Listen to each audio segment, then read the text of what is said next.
ನನ್ನ ಹೆಸರು ಎ ಕೃಷ್ಣಪ್ಪ ಅಂತೇಳಿ, ಮಾಜಿ ಗ್ರಾಮ ಪಂಚಾಯಿತಿ ಅಧ್ಯಕ್ಷರು. ನಾನು ಮಂಡಲ ಪಂಚಾಯಿತಿಯಲ್ಲಿ ಕೂಡ ಸದಸ್ಯನಾಗಿದ್ದೆ 1987ನಲ್ಲಿ. ತದನಂತರ ನಾನು 2003 ಮತ್ತು 4ರಲ್ಲಿ ಮತ್ತೆ ಗ್ರಾಮ ಪಂಚಾಯಿತಿಗೆ ಸದಸ್ಯನಾಗಿ ಆಯ್ಕೆಯಾಗಿ ಅಧ್ಯಕ್ಷನಾದೆ. ನಾನು ನಾಯಕ ಜನಾಂಗಕ್ಕೆ ಸೇರಿದವನು. ನಿನ್ನೆ ನನ್ನ ಬಗ್ಗೆ ಬೇರೆ ಯಾರೋ ಒಂದು ಪತ್ರಿಕೆ ಹೇಳಿಕೆಯನ್ನು ನನ್ನ ವಿರುದ್ಧವಾಗಿ ಮಾತಾಡಿದರು. ಅದನ್ನು ನಾನು ನೋಡಿದೆ, ಅದರ ವಿಚಾರ ತಿಳ್ಕೊಂಡೆ. ನಾನು ಜಾತಿ ಬಗ್ಗೆ ಎಲ್ಲರೂ ಮಾತಾಡಿದ್ರು. ಅದರ ವಿಚಾರದಲ್ಲಿ ನಾನು ಇವಾಗ ತಮಗೆ ವಿವರವಾದಂಥ ಒಂದು ಹೇಳಿಕೆಯನ್ನು ನಾನು ಕೊಡ್ತೀನಿ, ದಯವಿಟ್ಟು ಇದು ಮಾಡ್ಕೊಳ್ಳಿ. ಅವ್ರು ಹೇಳ್ತಾರೆ 1950ರಲ್ಲಿ ನಾನು ನಾಯ್ಡು ಜಾತಿಗೆ ಸೇರಿದ್ದೀನಿ ಅಂತೇಳಿ ಸರ್ಟಿಫಿಕೇಟ್ ಇದೆ ನಮ್ಮ ಹತ್ರ ಅಂತ ಹೇಳ್ತಾರೆ. ನಾನು ಹುಟ್ಟಿರೋದೇ 1953ನಲ್ಲಿ. ನಾನು ನಮ್ಮ ತಾತ ಮುತ್ತಾತ, ನಮ್ಮ ಅಜ್ಜಿ ಮುತ್ತಜ್ಜಿ, ನಮ್ಮಮ್ಮ ನಮ್ಮಪ್ಪ ನಾಯಕ ಜನಾಂಗದವರು. ನಾನಾಗಿ ನಾಯ್ಡು ಜನಾಂಗ, ನಾನು ನಾಯ್ಡು ಹುಡ್ತೀನಿ. ನಮ್ಮಪ್ಪ ನಮ್ಮಮ್ಮ ಬಂದು ನಾಯಕ ಜಾತಿಗೆ ಹುಟ್ಟಿದವರು. ನಾನು ಹೆಂಗೆ ನಾಯ್ಡು ಆಗಿ ಹುಡ್ತೀನಿ? ನಾನು ಒರಿಜಿನಲ್ ಆಗಿ ವಾಲ್ಮೀಕಿ ನಾಯಕ. ನಮ್ಮಮ್ಮ ವಾಲ್ಮೀಕಿ ನಾಯಕ, ನಮ್ಮಪ್ಪ ವಾಲ್ಮೀಕಿ ನಾಯಕ, ನಮ್ಮ ತಾತ ವಾಲ್ಮೀಕಿ ನಾಯಕ, ನಮ್ಮ ಮುತ್ತಾತ ವಾಲ್ಮೀಕಿ ನಾಯಕ. ಅದೆಲ್ಲ ನಾನು ನಿಮಗೆ ವಿವರವಾದಂಥ ಹೇಳಿಕೆಯನ್ನು ನೀಡ್ತಾ ಇದ್ದೀನಿ. ದಯವಿಟ್ಟು ಅವರಿಗೆ ಹೇಳ್ತೀನಿ. ನನಗೆ ಹೇಳ್ತಾರೆ ಅವ್ರ ಹೆಂಡತಿ ಹೆಸರು ಮುನಿಯಮ್ಮ ಅಂತ. ಅವ್ರಿಗೆ ಯಾರು ಹೆಂಡತಿ ಯಾರು ಇದಂತ ವಿವರಣೆ ಗೊತ್ತಿಲ್ಲ, ಯಾವ ಊರು ಅಂತ ಕೂಡ ಗೊತ್ತಿಲ್ಲ. ನನ್ನ ವಿರುದ್ಧವಾಗಿ ಸುಳ್ಳು ಆರೋಪ ಮಾಡಿದ್ದಾರೆ. ನಮ್ಮ ಹೆಂಡತಿ ಹೆಸರು CG ಲೀಲಾವತಿ, ನಮ್ಮಮ್ಮನ ಹೆಸರು ನನ್ನ ಹೆಂಡತಿ ಅಂತ ಇದು ಮಾಡಿದ್ದಾರೆ. ನನಗೆ ನೋವಾಗ್ತದೆ. ಒಂದು ನನ್ನ ಹತ್ರ ಸರ್ಟಿಫಿಕೇಟ್ಗಳಿದೆ. ನನ್ನ ವಿರುದ್ಧವಾಗಿ 1987ನಲ್ಲಿ ಒಂದು ವಿಷಯ,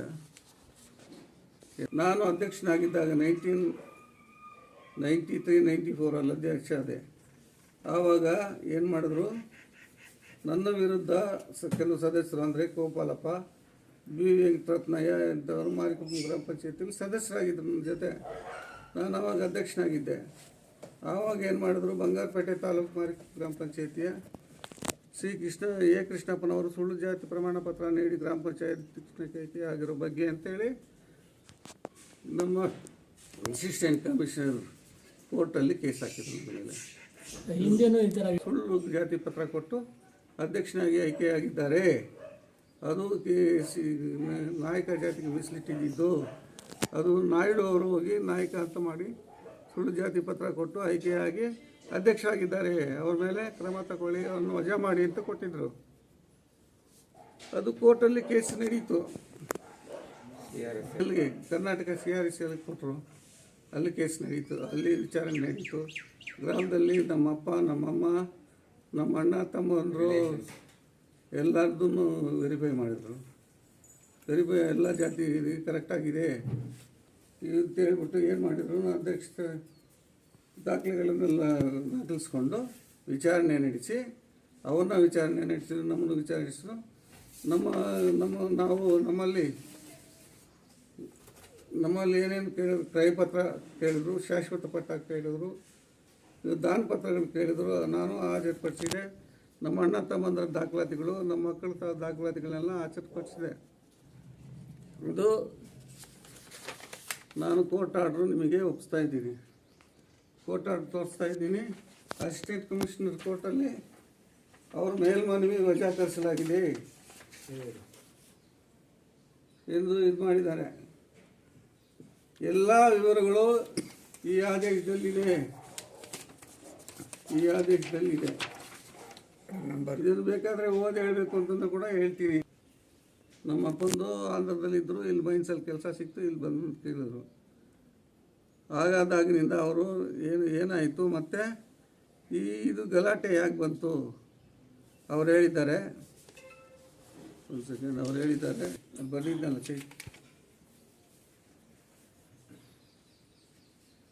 ಬಂಗಾರಪೇಟೆ ತಹಸೀಲ್ದಾರರು ಬಂದು ನಮ್ಮ 96ಅಲ್ಲಿ ತಹಸೀಲ್ದಾರ್ ಬಂಗಾರಪೇಟೆ ತಾಲೂಕರವರು ಪತ್ರದ CCR 32/96/97ರಲ್ಲಿ ಇಲ್ಲಿ ಗ್ರಾಮಕ್ಕೆ ಬಂದಿದ್ದರು. ಏನು ಮಾನ್ಯ ನ್ಯಾಯಾಧೀಶರು ಏನು ಅಸಿಸ್ಟೆಂಟ್ ಕಮಿಷನರ್ ನ್ಯಾಯಾಲಯದಿಂದ ಇವರನ್ನು ನೇಮಿಸಿದರು.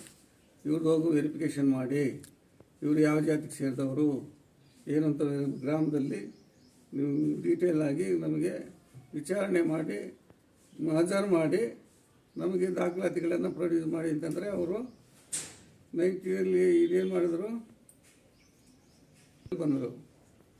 ಬಂದು ಕೇಸ್ ನಡೆಯುವಾಗ ಬಂದು ವಿಚಾರಣೆ ಮಾಡಿ ಪಬ್ಲಿಕ್ನೆಲ್ಲ ಸೇರಿಸಿ ನಮ್ಮ ಗ್ರಾಮಸ್ಥರನ್ನೆಲ್ಲ ಸೇರಿಸಿ ವಿಚಾರಣೆ ಮಾಡಲಾಗಿ ಅಲ್ಲಿ ನಾಯಕ ಅಂತ ಹೇಳ್ಬಿಟ್ಟು ಅವರೇ ಸರ್ಟಿಫೈ ಮಾಡಿದರು.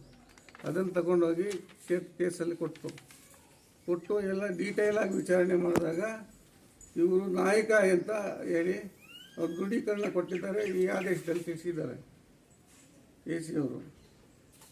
ಇದಾದ ನಂತರ ಇವರು ಹೈಕೋರ್ಟ್ಗೆ ಹೋದರು. ಆಮೇಲೆ ಹೈಕೋರ್ಟ್ಗೆ ಅಷ್ಟರಲ್ಲೇ ಹೋಗಿದ್ದರು. ಅಲ್ಲಿ ಇವರೇ ಕಂಟಿನ್ಯೂ ಆಗಬೇಕು ಅಂತ ಹೇಳ್ಬಿಟ್ಟು ಮಾನ್ಯ SA ಹಕೀಮ್ ಅಂತೇಳಿ ಚೀಫ್ ಜಸ್ಟಿಸ್ ಆರ್ಟ್ ಮಾಡಿದ್ರು. ಆಮೇಲೆ ಕರ್ನಾಟಕ CRE ಸೆಲ್ನವ್ರು ಬಂದರು. ಎಲ್ಲ ವಿಚಾರಗಳು ನಮ್ಮ ಎಲ್ಲ ದಾಖಲಾತಿಗಳನ್ನ ನಮ್ಮ ಅಣ್ಣ ತಮ್ಮಂದ್ರ ದಾಖಲಾತಿಗಳನ್ನೆಲ್ಲ ಕೂಡ ಪರಿಶೀಲನೆ ಮಾಡಿದ್ರು. ಅದರಲ್ಲಿ ಇವರು ನಾಯಕ ಅಂತ ದೃಢಪಟ್ಟಿತ್ತು. ಅವರು ಕೂಡ ಗೌರ್ಮೆಂಟ್ಗೆ ರಿಪೋರ್ಟ್ ಕೊಟ್ಟು ಕ್ಲೋಸ್ ಆಯಿತು ಅಲ್ಲಿಗೆ. ಆವಾಗಿಂದ ನಾವು ಕ್ಯಾಸ್ಟ್ ಸರ್ಟಿಫಿಕೇಟ್ಗಳನ್ನು ನಾವು ನಮ್ಮ ಮಕ್ಕಳು ಓದ್ತಾ ಇರೋದು ಎಲ್ಲ ವಿಲೇಜ್ ಇದರಲ್ಲೆಲ್ಲ ಹೋಗಿ ವಿಚಾರಣೆ ಮಾಡಿದ್ರು. ನಾಯಕ ಅಂತಿದೆ, ನಮ್ಮ ಅಣ್ಣನ ಮಕ್ಕಳು, ನಮ್ಮ ತಮ್ಮನ ಮಕ್ಕಳು. ನಾನು ಮದುವೆ ಆಗಿರೋದು ಗೋಪಾಲ ಸ್ವಾಮಿ ನಾಯಕ್ ಅಂತೇಳಿ ಮೈಸೂರು ಅಸಿಸ್ಟೆಂಟ್ ಕಮಿಷನರ್ ಮೊಮ್ಮಗಳನ್ನ. ಇನ್ನೊಂದು ನಮ್ಮ ಅಣ್ಣ ತಮ್ಮಂದರು ನಾಯಕರನ್ನೇ ಮದುವೆ ಆಗಿರೋದು. ನಾವು ಮಕ್ಕಳನ್ನ ಕೊಟ್ಟಿರೋದು ನಾಯಕರಿಗೆ, ತಗೊಂಡಿರೋದು ನಾಯಕರಿಗೆ. ಇವರೇನು ಹೇಳ್ತಾರೆ ನಮ್ಮ ಬಗ್ಗೆ ಹೀನಾಯವಾಗಿ ಮಾತಾಡೋಕ್ಕೆ ಬಲಿಯಾಗಿ ನನ್ನ ಮೇಲೆ ತಪ್ಪು ಹೇಳಿಕೆಗಳನ್ನು ಕೊಟ್ಟಿದ್ದಾರೆ. ಅದು ತಪ್ಪು ಅಂತ ಹೇಳ್ತಾ ಇದ್ದೀನಿ. ಯಾವ ಕಾರಣ? ನನ್ನದು ಒಂದು ಅಂಗಡಿ ಅಲಾಟ್ ಆಯಿತು. ಮಾನ್ಯ KH ಮುನಿಯಪ್ಪನವರು ನನಗೆ ಫಸ್ಟ್ STD ಒಂದನ್ನು ಇಲ್ಲಿ ಶಾಂಕ್ಷನ್ ಮಾಡಿದರು 1996ಅಲ್ಲಿ. ಅದನ್ನು ಅವರೇ ಬಂದು ಓಪನ್ ಮಾಡಿದರು. ಆವಾಗ ನಾನು ಕೃಷ್ಣೋಜಿರಾವ್ ಅಂತ ಎಂಬುವರಿಂದ ನಾನು ಬಾಡಿಗೆಗೆ ಪಟ್ಟಿದ್ದು. ಆಮೇಲೆ ಅವರಿಂದ ಟ್ರಾನ್ಸ್ಪರ್ಟಿ ಮಾಡಿಕೊಂಡು ನಾವೇ ಅಂಗಡಿ STD ನಡೆಸ್ತಾ ಇದ್ವಿ. ಅಲ್ಲೇ ಪೊಸಿಷನಲ್ಲಿದ್ವಿ. ಇಲ್ಲಿ ನಾವೇನು ಮಾಡಿದ ಒಂದು ವರ್ಷ ಯಾರೊಬ್ಬರು ರಾಜಪ್ಪ ಅಂತೇಳಿ ಪೋಸ್ಟ್ ಮಾಸ್ಟ್ರು ಅವ್ರು ಬಂದು ನಿಮ್ಮ ಇದರಲ್ಲಿ ನಾನು ಪಾಲ್ದಾರಿಕೆ ಬಿಸ್ನೆಸ್ಗೆ ಸೇರ್ಕೊಳ್ತೀನಿ, ಪಾಲ್ದಾರಿಕೆ ಇದಪ್ಪ ನಾನು ನಿಮಗೆ ಎಷ್ಟು ಕೊಡಬೇಕು ಅಂದ್ರೆ 3 ಲಕ್ಷ ಕೊಡಿ ಅಂತ ಹೇಳಿದ್ವಿ. 3 ಲಕ್ಷ ಕೊಟ್ಟ. ಅದಾದಮೇಲೆ ಜುಲೈಯಲ್ಲಿ ನನಗೆ ದುಡ್ಡು ವಾಪಸ್ ಕೊಟ್ಬಿಟ್ಟು ನಾನು ಬೇಡ ಹಿಂತಿರ್ಸ್ತೀನಿ ಅಂತ ಹೇಳ್ಬಿಟ್ಟು ಜೂನಲ್ಲಿ ಕೇಳಿದ. ಜುಲೈನಲ್ಲಿ 31st ನಾವು ಸಾಕ್ಷಿಗಳ ಸಮೇತ ವಿಡಿಯೋ ಸಮೇತ ಮುಚ್ಚಳಿಕೆ ಬರೆಸ್ಕೊಂಡು 2 ಲಕ್ಷ ಕೊಟ್ಬಿಟ್ವಿ ಅಂಗಡಿಯಲ್ಲೇ. ವಿಡಿಯೋ ಇಲ್ಲಿದೆ, ಮುಚ್ಚಳಿಕೆ ಕೊಡಪ್ಪ, ಮುಚ್ಚಳಿಕೆನೂ ಇಲ್ಲಿದೆ, ಅವ್ರು ಸೈನ್ ಮಾಡಿರೋ ಮುಚ್ಚಳಿಕೆ ಇಲ್ಲಿದೆ ನೋಡಿ. ತಗೊಳ್ತಾ ಇದ್ದಾನೆ, ದುಡ್ಡು ಒಳಗಡೆ ಇಡ್ತಾ ಇದ್ದಾನೆ. ಸಾಕ್ಷಿಗಳಿದ್ದಾರೆ, ಇದಕ್ಕೆ 4 ಜನ ಸಾಕ್ಷಿಗಳಿದ್ದಾರೆ. ಕೊಡುವಾಗ ಅವರು ಸಹಿ ಮಾಡಿದ್ದಾರೆ, ಎಲ್ಲ ಇದೆ. ಅದೇ ಸೈನ್ ಮಾಡ್ತಾ ಇದ್ದಾರೆ, ಸೈನ್ ಮಾಡ್ತಾ ಇರೋದಾರೆ. ಅದನ್ನು ಅದು ವಿಡಿಯೋದಲ್ಲಿದೆ. ಅದಾದಮೇಲೆ ವಿಟ್ನೆಸ್ಗಳ ಮುಖೇನ ಅವ್ರು ಏನು ಹೇಳಿದ್ರು, ಅವ್ರ ಸಮಕ್ಷಮ ನಾನು 1 ತಿಂಗಳು ಟೈಮ್ ಕೊಡಿ, ಇನ್ನೊಂದು ಟೈಮ್ ಕೊಟ್ಟರೆ 1 ಲಕ್ಷ ನಿಮ್ಮ ಹತ್ರನೇ ಇಟ್ಕೊಳ್ಳಿ, ಬ್ಯಾಲೆನ್ಸು 1 ಲಕ್ಷ ನೀವು ನಾನು ಖಾಲಿ ಮಾಡಿದಾಗ ಆ 1 ಲಕ್ಷ ವಾಪಸ್ ತಗೊಳ್ತೀನಿ ಅಂತಂದರು. ಯಾವತ್ತು ಅಂದ್ವಿ 31 ಆಗಸ್ಟ್. ಸರಿ 30ವರೆಗೂ ನಾವು ಹೋಗಲಿಲ್ಲ, ಅಂಗಡಿ ಹತ್ರ ಖಾಲಿ ಮಾಡ್ತಾರೆ ಅಂತ. ಸರಿ ಇವ್ರು ಏನು ಮಾಡಿದ್ರು, ದುಡ್ಡು ಕೊಟ್ಬಿಡಿ. ಯಾಕಪ್ಪ ಖಾಲಿ ಮಾಡಿಲ್ಲ ಅಂತಂದರೆ, ದುಡ್ಡು ಕೊಟ್ಬಿಡಿ ಖಾಲಿ ಮಾಡ್ತೀನಿ ಅಂತಂದ್ರು. ಬೀಗಕಾಯಿ ಕೊಟ್ಟಿದ್ದೆ. ಅವ್ರ ಹತ್ರ ಒಂದು ಬೀಗಕಾಯಿ ಇತ್ತು, ನಮ್ಮ ಹತ್ರ ಒಂದು ಬೀಗಕಾಯಿ ಇತ್ತು. ಆಮೇಲೆ ಹೋಗಿ ಎಲ್ಲರೂ ಹೋದ್ವಿ. ಇಲ್ಲಿ ಮೊದಲು ಕೊಟ್ಟು ಯಾರ್ಯಾರು ಕೊಟ್ಟರು ಸಾಕ್ಷಿಗಳು ನಾವು ಎಲ್ಲ ಹೋದ್ವಿ. 1 ಲಕ್ಷ ರೂಪಾಯಿ ತಗೋಪ್ಪ ರಾಜಪ್ಪ, ನಮಗೆ ಅಂಗಡಿ ಬಿಟ್ಟು ಟೀ ಕೊಡು ಅಂತಂದರೆ, ಟೀ ಕೊಡೋಕ್ಕಾಗಲ್ಲ, ಹೋಗೋ ಬೋಳಿ ಮಗನೇ ನಾನು. ಅಂಗಡಿ ಕಾಸು ತಗೊಂಡಿದ್ದೆಲ್ಲ ನಾನು ಹಾಕ್ಬಿಟ್ರು. ಅದಾದಮೇಲೆ 10 ನಿಮಿಷಕ್ಕೆ ಕೂತ್ಕೊಳ್ಳಿ ಹಾಗೆ ಹೀಗೆ ಅಂತೇಳಿ ಹೇಳ್ಬಿಟ್ಮೇಲೆ ಇಲ್ಲ ನಾವು ಕೊಡೋದಿಲ್ಲ, ನಮ್ಮದು ಅಂಗಡಿ ಅಂತ ಹೇಳ್ಬಿಟ್ಟು ಹೇಳಿದ್ರು. ನಮ್ಮವರು ನಾವು ಎಲ್ಲ ಏನು ಹೇಳಿದ್ರು, ಇಲ್ಲ ನಾವು ಹೋಗಲ್ಲ, ನ್ಯಾಯ ಹೇಳಿ, ನ್ಯಾಯ ಕೇಳಿದ್ರೆ ದೇವ್ರ ಮೇಲೆ ಅಲ್ಲಿ ಏನು ಹೇಳಿದ್ರು, ವೆಂಕಟೇಶ್ ಗೌಡ ಅವರೆಲ್ಲ ಅಲ್ಲೇ ಇದ್ದರು. ಅವರ ಯಾರು ಅವರ ರೀತಿ ನಿರ್ಮಲಾ, ನಿತೀಶ್ ಕುಮಾರು, ರಾಜಪ್ಪ, ವೆಂಕಟೇಶ್ ಗೌಡ ಅಲ್ಲೇ ಇದ್ದು, ಇನ್ನು ಯಾರ್ಯಾರೋ ಇಟ್ಕೊಂಡಿದ್ರು. ಇಲ್ಲಿಂದ ಹೋಗ್ತೀರಾ ಇಲ್ವಾ ಅಂತೇಳಿ ಕೇಳಿದ್ರು. ಯಾಕೆ ಹೇಳ್ತೀಯ ಅಂತಂದರೆ ಅವಾಜ್ ಶಬ್ದಗಳನ್ನು ಬೈದರು. ನನ್ನ ಮಗ ಹೋಗ್ತೀಯ ಇಲ್ಲ ಅಂತಂದರೆ ಇಲ್ಲೇ ಮುಗಿಸ್ಬಿಡ್ತೀವಿ. ಆಮೇಲೆ ಬಂದು ಏನಯ್ಯ ನೀನು ಈ ಥರ ಮಾತಾಡ್ತೀಯ, ನ್ಯಾಯ ಬೇಡ ಅಂತೇಳಿ ಇವರೆಲ್ಲ ಕೇಳಿದ್ರು. ಕೇಳಿದಾಗ ನನ್ನ ಮಗನೇ ಹೋಗ್ತೀಯ ಇಲ್ಲ ಅಂತೇಳಿ ಬಾಯಿ ಜಾತಿ ನನ್ನ ಮಗನೇ ನೀನು ಯಾಕೆ ನೀವು ಅಲ್ಲಿರಬೇಕು, ಎಲ್ಲಿ ಆ ಕಾಡಿನಲ್ಲಿ ಬೋತಾವಾಲೆಲ್ಲ ಇಲ್ಲ ಅಂತಂದರೆ ಮುಗಿಸ್ಬಿಡ್ತೀವಿ ಅಂತ ಹೇಳಿದ್ರು. ಪ್ರಾಣ ಬೆದರಿಕೆ ಹಾಕಿದ್ರು. ಆಮೇಲೆ ಅವ್ರ ಗೂಂಡಾಗಳು 4-5 ಜನ ಬಂದು ಅವ್ರಿಗೆ ಅವರು ಇರೋ ನನಗೆ ಗೊತ್ತು, ಅವ್ರು ಬಂದು ಅವರ ಮಕ್ಕಳು, ಮಗ ನಿರ್ಮಲಾ, ರಾಜಪ್ಪ, ಇವನು ವೆಂಕಟೇಶ್ ಗೌಡ ಕತ್ತಿಡಿದು ನಾನು ಹೊರಗಡೆ ತಳಿದ್ರು. ನಾನು ಬಿದ್ದೋದೆ. ಹಾಗೆ ಇವರೆಲ್ಲ ಬಂದರು, ಶಂಕರ್ ಬಿಟ್ರು, ಇವರೆಲ್ಲ ಬಂದು ಇದು ನ್ಯಾಯ ಅಲ್ಲ, ಸರಿ ಬಾಣ ನೀನು ಹಾಸ್ಪಿಟ್ಲಿಗೆ ಹೋಗೋಣ ಅಂತ ಹೇಳ್ಬಿಟ್ಟು ಇಟ್ಕೊಂಡು ಹೋದರು. ಆಮೇಲೆ ಪೊಲೀಸ್ ಸ್ಟೇಷನ್ಗೆ ಹೋದರೆ ಅವರು ಯಾರೂ ಇದ್ದಿಲ್ಲ. ನಾಳೆ ಬನ್ನಿ ಅಂತ ಇದು ಮಾಡಿಸಿದ್ರು. ನನಗೆ ನ್ಯಾಯ ದೊರಕಲಿಲ್ಲ. ನಾನೇನು ಮಾಡಿದೆ, CR ಸೆಲ್ಲು ಇದೆಲ್ಲ ಹಾಕಿ ರಿಪೋರ್ಟ್ಗಳೆಲ್ಲ ಹಾಕಿ ಆಮೇಲೆ ನೋಡಿದೆ. ನಾನು 15 ದಿವಸ ನೋಡಿದೆ. ಇಲ್ಲ 18ನೇ ತಾರೀಕು ನಾನು CR ಸೆಲ್ಗೆ ಹೋದೆ. CR ಸೆಲ್ಗೆಲ್ಲ ದಾಖಲೆಗಳನ್ನು ತಗೊಂಡು CR ಸೆಲ್ಗೆ ಹೋಗಿ ರಿಪೋರ್ಟ್ ಕೊಟ್ಟೆ ಕೋಲಾರಲ್ಲಿ. ಎಲ್ಲಪ್ಪ ಅದು ಸಹಿ ಮಾಡಿಕೊಂಡು CR ಸೆಲ್ಲಲ್ಲಿ ರಿಪೋರ್ಟ್ ಕೊಟ್ಟೆ 18ನೇ ತಾರೀಕು. 18ನೇ ತಾರೀಕು 9ನೇ ತಿಂಗಳು ಕೊಟ್ಟಾಗ ಅವರು ವಿಚಾರಣೆ ಮಾಡಿದ್ರು. ಆವಾಗ TP ವೆಂಕಟಮುನಿಯಪ್ಪ ಅವರು ಇದ್ದರು, ಎ ಶಂಕರ್ ಪೀಟ್ರ್ ಇದ್ದರು, ಸೈಯದ್ ಗೌಸ್ ಇದ್ದರು. ಅವ್ರನ್ನ ಕರೆಸಿದ್ರು. ಅವ್ರನ್ನೆಲ್ಲ ವಿಚಾರಣೆ ಮಾಡಿ ಅವ್ರು ಯಾರಿದ್ರು ವಿಡಿಯೋ ಕಲೆಕ್ಟ್ ಮಾಡಿದರು. ಆಮೇಲೆ ಕ್ಯಾಸ್ಟ್ ಸರ್ಟಿಫಿಕೇಟ್ಗಳೆಲ್ಲ ಕರೆಕ್ಟ್ ಮಾಡಿದ್ರು. ಮಾಡಿ ಅವ್ರು ಏನು ಮಾಡಿದ್ರು, ವಿಚಾರಣೆ ನಡೆಸಿ ಎಲ್ಲ ಹಂತದಲ್ಲೂ ಕೂಡ ವಿಚಾರಣೆ ಸಕ್ರಮವಾಗಿ ನಡೆಸಿದ್ರು. ಅದನ್ನು ADGP ಕಳಿಸಿದ್ರು. ADGP ಕೂಡ ನಾನು ರಿಪೋರ್ಟ್ ಮಾಡಿದ್ದೆ ಬೆಂಗಳೂರಿಗೆ. ಅವರು ನನಗೆ ಲೆಟರ್ ಕಳಿಸಿದ್ದಾರೆ. ಅಲ್ಲಿ ವಿಚಾರಣೆ ಮಾಡಿದ್ರು. ಅಲ್ಲಿ ಪ್ರೂವ್ ಆಯಿತು ಅಂತ ಹೇಳ್ಬಿಟ್ಟು SP ಅವರಿಗೆ ಕಳಿಸಿದ್ರು, ಇದ್ರ ಮೇಲೆ ಕ್ರಮ ತಗೊಳ್ಳಿ, FIR ಹಾಕಿ ಅಂತ. ಅದ್ರ ಪ್ರಕಾರ ಮಾನ್ಯ SP ರವರು DYSP ರವರು DYSP ನಿರ್ದೇಶನ ಕೊಟ್ಟು ಕಾನೂನುಬದ್ಧವಾಗಿ ಅವ್ರ ಮೇಲೆ FIR ಹಾಕಿದ್ರು. FIR ಹಾಕಿದ ಮೇಲೆ ನನ್ನ ಬೆದರಿಕೆ ಮಾಡ್ದ. ಮಾರನೇ ದಿನ ಬಂದರೆ ನೀನು ಕೊಲೆ ಮಾಡಿಬಿಡ್ತೀನಿ, ನಾನು ಹೋಗಿ ಬಂದು ನನ್ನ ಮೇಲೆ ಕೇಸ್ ಹಾಕಿದ್ದೀನಿ ಇವರೆಲ್ಲ. ಆದರೂ ಕೂಡ ನಾನು ಅವ್ರಿಗೆ ರಿಪೋರ್ಟ್ ಮಾಡಿದೆ. ನಾನು ಅವ್ರ ಮೇಲೆ ಏನು ಹೋಗಿಲ್ಲ. ಇವಾಗಲೂ ಓಡಾಡ್ತವ್ರೆ, ಅವ್ರನ್ನ ಅರೆಸ್ಟ್ ಮಾಡಿಲ್ಲ. ಈಗ ಅವ್ರೇನು ಹೇಳಿದ್ದಾರೆ, ಮಾನ್ಯ ಪೊಲೀಸ್ ಅಧಿಕಾರಿಯವ್ರ ಮೇಲೆ ಕೂಡ ಸುಳ್ಳು ಆರೋಪ ಮಾಡಿದ್ದಾರೆ. ಅವರು ಕರೆಕ್ಟಾಗಿ ಏನು ಬೆಂಗಳೂರಿಂದ ಆದೇಶ ಬಂದಿದೆ ಪಾಲನೆ ಮಾಡಿ FIR ಹಾಕಿದ್ದಾರೆ, ಅರೆಸ್ಟ್ ಮಾಡಬೇಕು ಅಂತ ಓಡಾಡ್ತಾ ಇದ್ದಾರೆ. ಅವರನ್ನು ದೂಷಿಸಿದ್ದಾರೆ, ನನ್ನನ್ನು ದೂಷಿಸಿದ್ದಾರೆ. ಎರಡನೇದಾಗಿ ಅವನು ಇನ್ನು 2-3 ಅಧಿಕಾರಿಗಳನ್ನ ಕೂಡ. ಆಮೇಲೆ ತಹಸೀಲ್ದಾರು ಫುಲ್ ಸರ್ಟಿಫಿಕೇಟ್ ತಗೊಂಡಿದ್ದಾನೆ. ನಾನು 1986 ಅದಕ್ಕೆ ಮುಂದೆನೇ ನಾನು 1987 ಕ್ಯಾಸ್ಟ್ ಸರ್ಟಿಫಿಕೇಟ್ ತಗೊಂಡಿದ್ದೀನಿ. ಎರಡನೇದು ಇದಕ್ಕೆ ಚುನಾವಣೆಗೆ ಆಯ್ಕೆ ಆಗಿದ್ದೀನಿ ಕ್ರಮಬದ್ಧವಾಗಿ. ಎರಡನೇದು ಇವರು ಬಂದ ಮೇಲೆ ಕೂಡ ಏನು ಮಾಡಿದ್ದಾರೆ,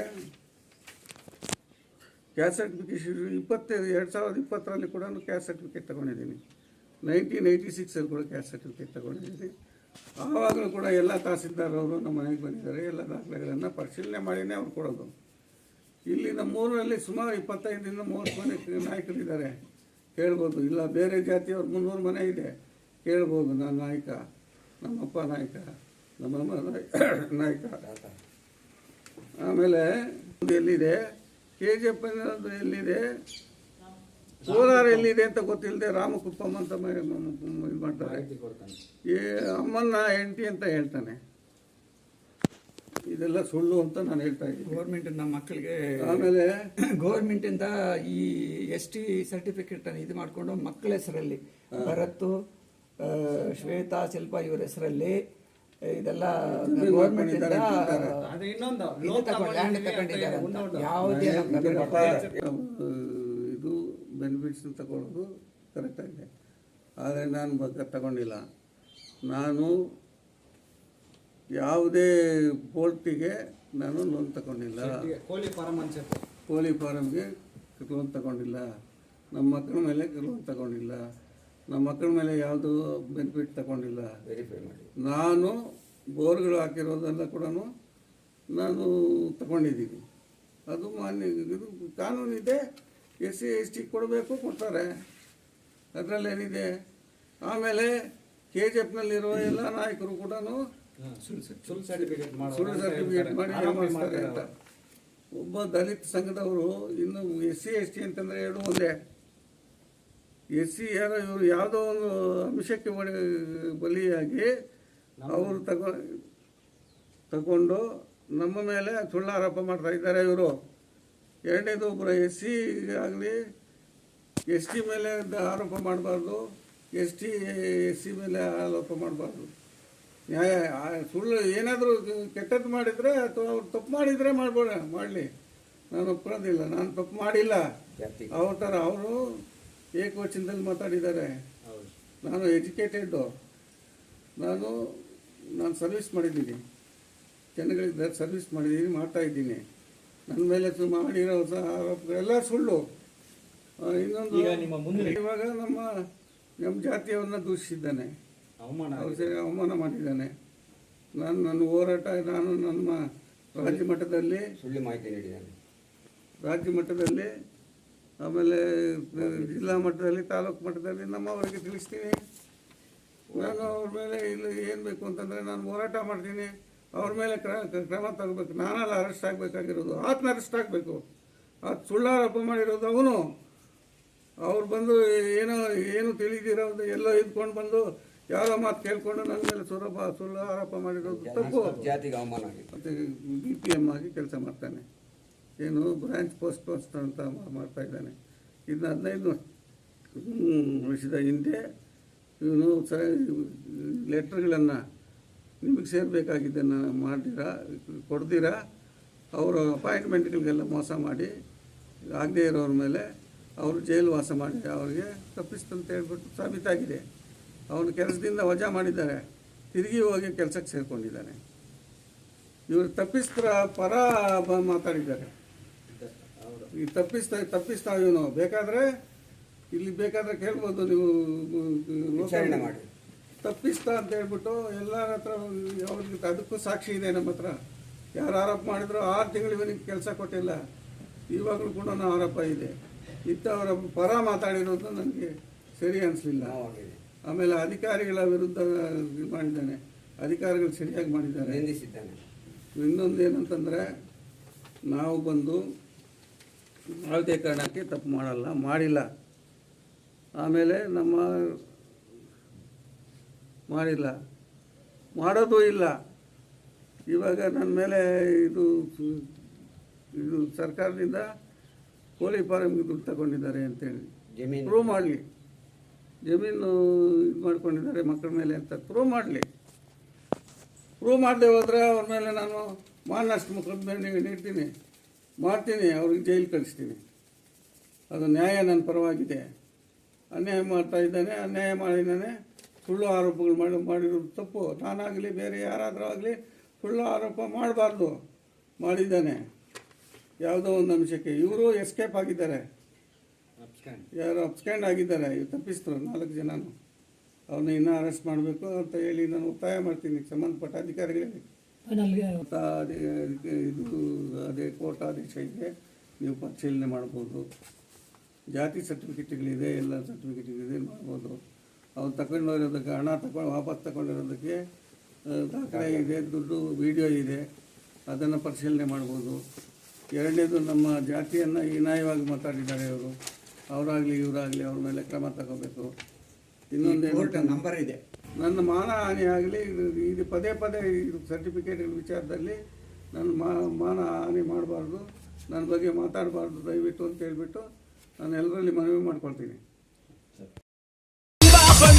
ದಿವಾಪಣಿ ನೀ ದಾಂಡಿ ஆரம்பிக்கலாங்களா?